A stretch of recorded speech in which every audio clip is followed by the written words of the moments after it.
നമസ്കാരം. പ്രായമായിട്ടും ഇളക്കത്തിനൊട്ടും കുറവില്ലാത്ത കുറേ മധ്യവയസ്കരും മുതുക്കന്മാരും നമ്മുടെ നാട്ടിലുണ്ട്. ഇവന്മാർക്കൊക്കെ ചെറിയ പെമ്പിള്ളാരെ കാണുമ്പോൾ ഇളകും. പിന്നെ ഇവന്മാര് കാട്ടിക്കൂട്ടുന്ന വേലത്തരങ്ങളും പ്രകടനങ്ങളും കണ്ടു കഴിഞ്ഞാൽ പെറ്റ തള്ള പോലും സഹിക്കത്തില്ല. ഈ ഇളക്കം മൂത്തിരിക്കുന്ന സമയത്ത് പബ്ലിക് ട്രാൻസ്പോർട്ട് ആണോ നടു റോഡാണോ എന്ന് പോലും ഇവന്മാര് കാര്യമാക്കത്തില്ല. ആര് കണ്ടാലും കേട്ടാലും ഒന്നുമില്ല. അപ്പോൾ അത്തരം കിഴവന്മാരെയും മുതുക്കന്മാരെയും മധ്യവയസ്കരെയും ഒക്കെ നമുക്ക് പലപ്പോഴും ബസ്സുകളിൽ കാണാൻ സാധിക്കും. ബസ്സിൽ കയറുമ്പോഴാണ് കൂടുതലായിട്ട് ഇവന്മാർക്ക് ഇളകുന്നത്. അപ്പോൾ അത്തരത്തിലൊരു മുതുക്കൻ്റെ വീഡിയോ ഞാൻ കാണിച്ചു തരാം. ഇത് കണ്ടു കഴിഞ്ഞാൽ ശരിക്കും പറഞ്ഞു കഴിഞ്ഞാൽ ദേഷ്യം വരും. അതുകൊണ്ടാണ് ഞാൻ ഇത്തരം പദപ്രയോഗങ്ങൾ ഉപയോഗിക്കുന്നത്. ഈ പദപ്രയോഗങ്ങൾ പോലും ഇവനെ ഒന്നും വിശേഷിപ്പിക്കാൻ ഉപയോഗിക്കാൻ പാടില്ല. പിന്നെയും എന്റെ മാന്യത കൊണ്ട് മാത്രമാണ്. അപ്പൊ ഏതായാലും നമുക്ക് ആ വീഡിയോ ഒന്ന് കണ്ടു നോക്കാം. ഈ ഒരു കൈ മാത്രം കണ്ടാലും നിങ്ങൾക്ക് കാര്യം മനസ്സിലാവില്ല എന്ന് എനിക്കറിയാം. ചിലപ്പോൾ നിങ്ങൾ തന്നെ വിചാരിക്കും അപ്പച്ചന് ഇരിക്കാനൊരു സപ്പോർട്ടിനാണ് ആ കൈ അങ്ങനെ വെച്ചിരിക്കുന്നത്. അപ്പച്ചന്റെ മറ്റേ കൈയും കൂടെ കാണണ്ടേ? അപ്പച്ചൻ മറ്റേ കൈ കൊണ്ട് ഇവിടെ എന്തൊക്കെയോ കലാപരിപാടികൾ കാണിച്ചുകൊണ്ടിരിക്കുക. ഇത് 1-2 തവണ ഞാൻ വിചാരിച്ചു ചിലപ്പോൾ വിരല് പെരുത്തിട്ടുണ്ടാവും, അല്ലെങ്കിൽ ചിലപ്പോൾ കൈക്ക് സ്വാധീനക്കുറവ് വല്ലതും കാണും, അതുകൊണ്ടാണ്. പക്ഷെ കൈക്ക് സ്വാധീനക്കുറവല്ല, കുറച്ചല്പം കൂടുതലാന്നുള്ളത് പിന്നെയാണ് എനിക്ക് മനസ്സിലായത്.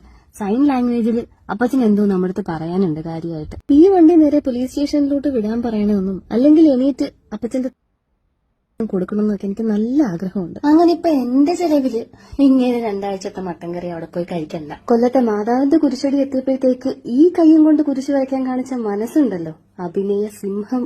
ഈ ഒരു പ്രമുഖനെ 4 പേര് അറിയണ്ടേ? ഈ ഒരു ഷർട്ടോ ഈ തലയോ ഈ സ്പെക്സോ ഈ മാസ്കോ ഒക്കെ വെച്ച് കുറഞ്ഞ പക്ഷം ആ വീട്ടുകാരെങ്കിലും ഇങ്ങനെ അറിയുമല്ലോ. ഞങ്ങൾ പുറകിലിരുന്ന 2 പെണ്ണുങ്ങൾ ഇത് കാണുന്നുണ്ടല്ലോ എന്ന് ഉറപ്പുവരുത്താനായിട്ട് പാവം ഒരുപാട് പെടാപ്പാട് പെട്ട് 2 സൈഡിൽ നിന്നും കൂടെ നോക്കുന്നുണ്ടായിരുന്നു. ഞങ്ങൾ 2 പേര് കണ്ടപ്പോ എന്ത് മനസ്സംതൃപ്തിയാണോ പുള്ളിക്ക് കിട്ടിയത്, അത് നിങ്ങൾ എല്ലാരും കാണുമ്പോൾ കുറച്ചധികം കിട്ടൂലേ. ഈ പ്രായമായവർക്കൊക്കെ എന്തെങ്കിലും ആഗ്രഹങ്ങളുണ്ടെങ്കിൽ നമ്മൾ അത് നടത്തി കൊടുക്കണ്ടേ?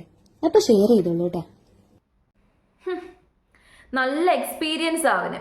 ഇത്രയും പ്രായമായില്ലേ? ഈ എക്സ്പീരിയൻസ് എങ്ങനെ അവൻ ഉണ്ടായെന്നറിയാമോ? ഇവൻ ഇതേ പരിപാടി തന്നെയാണ് ഇവന്റെ അമ്മയുടെ അടുത്തും പെങ്ങളുടെ അടുത്തും ഭാര്യയുടെ അടുത്തും പിന്നെ മകളുണ്ടെന്നുണ്ടെങ്കിൽ മകളുടെ അടുത്തും ഇതൊക്കെ ആയിരുന്നിരിക്കണം കാണിച്ചിരുന്നത്. അതുകൊണ്ടാണല്ലോ ഇത്ര എക്സ്പീരിയൻസിൽ ഇങ്ങനെ കാട്ടിക്കൂട്ടുന്നത്. ഇവനെയൊക്കെ സത്യത്തിൽ എന്താ ചെയ്യേണ്ടതെന്ന് അറിയാമോ?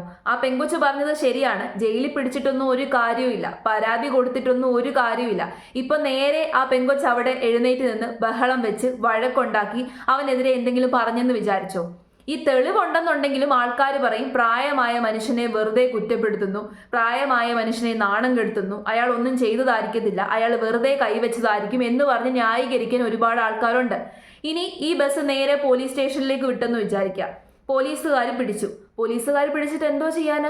അയാളുടെ പ്രായത്തെ പരിഗണിച്ച് ഒന്നെങ്കിൽ വിട്ടയക്കും, അല്ലെന്നുണ്ടെങ്കിൽ കൂടിപ്പോയ 1 ആഴ്ച ജയിലിൽ കിടക്കും. അത് കഴിയുമ്പോൾ ഇവനൊക്കെ പിന്നെ ഇതേ പരിപാടി കാണിക്കും.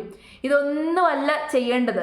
ശരിക്കും പറഞ്ഞാൽ ഇവനൊക്കെ കൊടുക്കേണ്ട യഥാർത്ഥ ശിക്ഷ എന്തോന്നറിയാമോ? പിടിച്ച് മുള്ളുമുരിക്കയിലോട്ട് അങ്ങ് കെട്ടണം. മുള്ളുമുരിക്ക് എന്താണെന്ന് അറിയാമോ? അതൊരു മരമാണ്. അറിയാത്തവർക്ക് വേണ്ടിയിട്ട് ഞാൻ പറയാം. അതൊരു മരമാണ്. ആ മരത്തിന്റെ പുറത്ത് ഫുള്ള് മുള്ളായിരിക്കും, നല്ല കൂർത്ത മുള്ളായിരിക്കും. ഈ മുള്ളുമുരിക്കയിലോട്ട് അങ്ങ് പിടിച്ചങ്ങ് വരിഞ്ഞങ്ങ് കെട്ടണം. അവന്റെ സൂക്കേട് അതോടങ്ങ് മാറും. ഇത്രയും പ്രായമായിട്ടും ഇളക്കം മാറാതെ ഇങ്ങനെ നാട്ടിലിറങ്ങി നടക്കുന്നവന്മാരുടെ എല്ലാ സൂക്കേട് മാറ്റാൻ നമ്പർ 1 ആയിട്ടുള്ളൊരു മെത്തേഡാണത്. ഇവർക്കൊക്കെ കൊടുക്കേണ്ട ഏറ്റവും നല്ല പണിഷ്മെന്റ് ആണ്. നടു റോഡിലിറങ്ങി KSRTC ബസ്സിൽ കയറിയിരുന്ന ഈ പരിപാടി കാണിക്കുന്നത് പബ്ലിക്കായിട്ടാണ്. ഇവനൊക്കെ ഈ പരിപാടി കാണിക്കുന്നത്. ഇവന്റെയൊക്കെ വീട്ടിലിരിക്കുന്നവരെ സമ്മതിക്കണം. ഇവൻ കല്യാണം കഴിച്ചതായിരുന്നെങ്കിൽ അവന്റെ ഭാര്യയെ സമ്മതിക്കണം. ഇതുപോലെയുള്ള ഒരുത്തിനെ സഹിച്ചല്ലോ. ഇത്തരം ആൾക്കാർ ഒരുപാടുണ്ട്. ഇത്തരം ആൾക്കാരുടെ ശല്യം സഹിക്കുന്ന ഒത്തിരി പെൺകുട്ടികൾ നമ്മുടെ നാട്ടിലുണ്ട്. ഒരു പെണ്ണായിട്ട് ജീവിക്കുക എന്ന് പറഞ്ഞു കഴിഞ്ഞാൽ ഭയങ്കര ബുദ്ധിമുട്ടാണ്. എത്ര പേരുടെ തുറിച്ചുനോട്ടം നമ്മൾ സഹിക്കണം. തുറിച്ചുനോട്ടം പിന്നെ നമുക്കങ്ങ് ക്ഷമിക്കാം. ഇതുപോലെ കൈയും കൊണ്ട് വരും. ഇത്തരക്കാർക്ക് കൈക്കൊരു ബെല്ലും ബ്രേക്കും ഒന്നും കാണത്തില്ല. ഇങ്ങനെ കൈകൊണ്ട് വരും. പ്രത്യേകിച്ച് നല്ല തെള്ളുള്ള ബസ്സാണെന്നുണ്ടെങ്കിൽ പിന്നെ പറയണ്ട.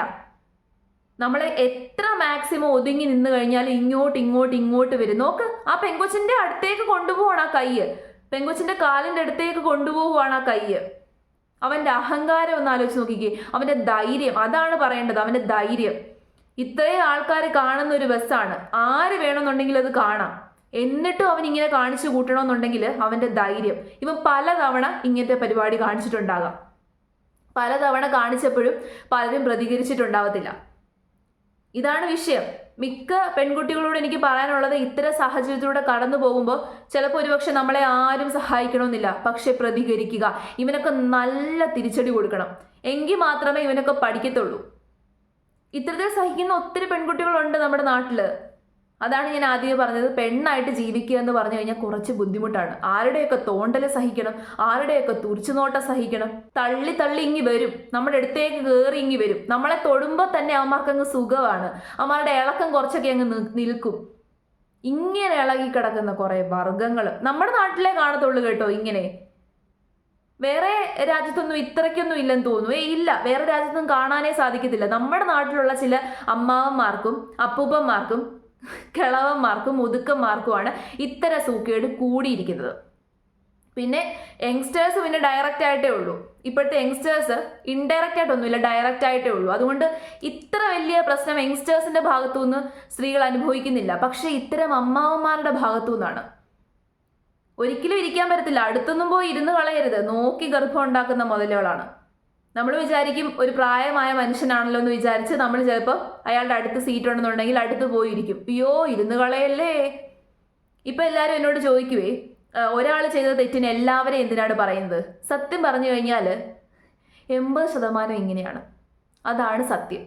തരം കിട്ടിക്കഴിഞ്ഞാൽ കയറി പിടിക്കാൻ നോക്കിയിരിക്കുന്നതുങ്ങളാണ് മിക്കതും.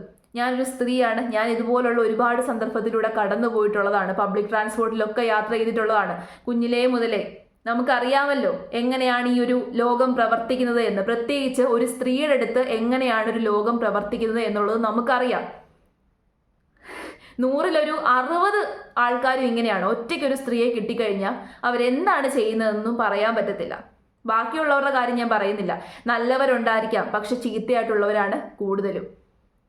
ഒരു പുരുഷന്റെ അടുത്തു നിന്നാണ് ഒരു സ്ത്രീക്ക് ഓടി ഒളിക്കേണ്ടത്. അതിപ്പോൾ എവിടെ പോയെന്ന് പറഞ്ഞു കഴിഞ്ഞാലും അത് അങ്ങനെ തന്നെയാണ്.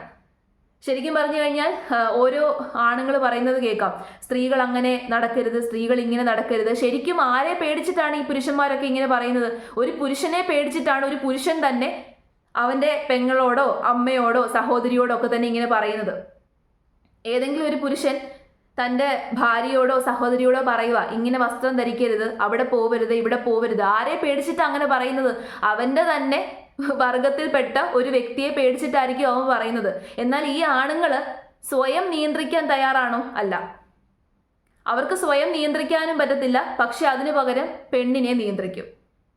അവന്മാരുടെ കഴിവുകേടിനെ മറച്ചു വെക്കാൻ വേണ്ടിയിട്ട് സ്വയം നിയന്ത്രിക്കത്തുമില്ല, പെണ്ണിനെ നിയന്ത്രിക്കും. അതാണ് നമ്മുടെ ലോകത്ത് നടന്നു വരുന്നത്. ഇത്രയും നാളും അങ്ങനെയായിരുന്നു. ഇപ്പം പിന്നെ പെണ്ണുങ്ങൾ ആ ഒരു നിയന്ത്രണമൊക്കെ ഭേദിച്ച് പുറത്തേക്ക് പോകാൻ തുടങ്ങി. അപ്പോൾ കുറേയും കൂടി ഉപദ്രവം സഹിക്കുന്നു. അതാണ് യാഥാർത്ഥ്യം. എത്ര നിയമങ്ങളുണ്ട് എന്ന് പറഞ്ഞു കഴിഞ്ഞാൽ ഇവന്മാരൊന്നും അവസാനിപ്പിക്കത്തില്ല. ഇപ്പൊ തന്നെ അയാൾക്ക് എനിക്ക് തോന്നുന്നു 10-60 വയസ്സ് മേലുണ്ട്. എന്നിട്ടും ഇത്രയും ലോകം കണ്ട മനുഷ്യനാണ്. എന്നിട്ടും അവൻ പബ്ലിക്കായിട്ട് ഇങ്ങനെ കാണിക്കണമെന്നുണ്ടെങ്കിൽ അവന്റെ ഇളക്കം എത്രയും മൂത്തിട്ടുണ്ടാവും. അതാണ് ഞാൻ പറഞ്ഞത്, ഇതുപോലുള്ളവന്മാർക്ക് ഏറ്റവും ബെസ്റ്റ് ചികിത്സയാണ് മുള്ളുമുരിക്ക്. അതിനെക്കാട്ടിൽ നല്ല ചികിത്സകൾ വേറെ ഉണ്ട്. തൽക്കാലം ഞാൻ അതിവിടെ പറയുന്നില്ല. പബ്ലിക്കിന്റെ മുമ്പിൽ അത് വിളിച്ചു പറയാൻ പറ്റത്തില്ല. അതുകൊണ്ടാണ് ഞാൻ മുള്ളുമുരിക്കിൽ ഒതുക്കിയത്.